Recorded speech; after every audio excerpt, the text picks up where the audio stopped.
Movie के start में हम बारबरा को देखते हैं जो कि अपनी माँ की कब्र के सामने अकेली बैठी हुई थी कि तभी उसे वहाँ किसी के होने का एहसास होता है। इसलिए अब वो निकालती है अपना कैमरा और वहाँ की फोटो खींचने लगती है जिसमें कैद हो जाती है एक क्रीपी औरत की फोटो जिसने ब्लैक ड्रेस पहन रखा था। पर अजीब बात ये थी कि वो औरत सिर्फ फोटो में दिखाई दे रही थी। बारबरा इस बात का पता लगाने के लिए फिर से एक बार उस तरफ फोटो खींचती है, लेकिन फोटो में उसे दिखाई देता है कि वो क्रीपी औरत उसके और करीब आती आ रही है, जिसे देखकर बारबरा घबरा जाती है और उसे समझ आ जाता है कि उसके पीछे कोई डिमोनिक आत्मा पड़ चुकी है। इसलिए अब वो तुरंत अपनी दोस्त टिफनी को फोन करती है और उसे सारी सिचुएशन समझाती है कि उसका पीछा कर रही है एक क्रीपी औरत की आत्मा, जिसे जानकर टिफनी उसे सलाह देती है कि वो जल्दी से घर चले जाए और चारों तरफ नमक का घेरा बना दे, इससे कोई भी आत्मा वगैरह उसके पास नहीं आ पाएंगी। बारबरा ऐसा ही करती है और कब्रिस्तान से भाग जाती है सीधे अपने घर पर। अब भी उसे कैमरे से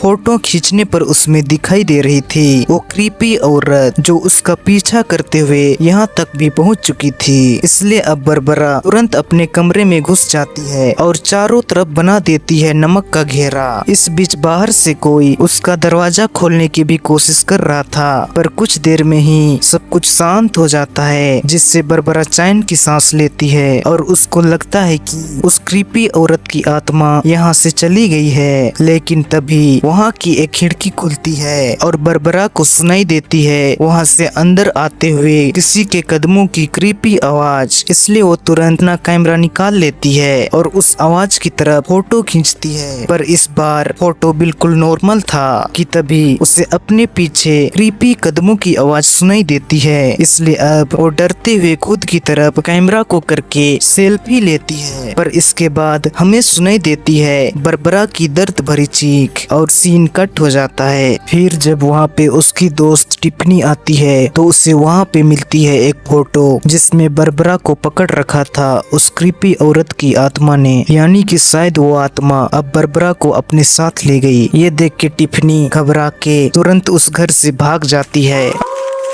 मूवी की स्टार्ट में हम एक लड़की को देखते हैं जो एक सुनसान बीच में अकेले आराम से सन बाथ ले रही होती है, पर तभी धूप बढ़ जाती है। इसलिए अब वो धूप से अपनी स्किन को बचाने के लिए बाइक में सन क्रीम ढूंढने लगती है कि तभी उसे पानी से भागकर किनारे में आती हुई एक चीज दिखाई देती है। इसलिए वो उसके पास जाती है तो उसे पता चलता है कि ये और कोई चीज नहीं बल्कि सनस्क्रीन की एक पूरी बोतल है, जो कि अजीब बात थी। पर वो सनस्क्रीन मिलने की खुशी में मदहोश इसे बिल्कुल भी ध्यान नहीं देती है और सनस्क्रीन को पूरे शरीर में अच्छी तरह से लगाकर सो जाती है, जिसका उसे बहुत बुरा फल मिलता है क्योंकि जल्द ही वहाँ पे बहुत तेज धूप पड़ती है, जिसके कारण वो उस सनस्क्रीन या कोई अजीब ही केमिकल की वजह से बुरी तरह से जल के मारी जाती है। और यहीं पे ये मूवी एंड होती है।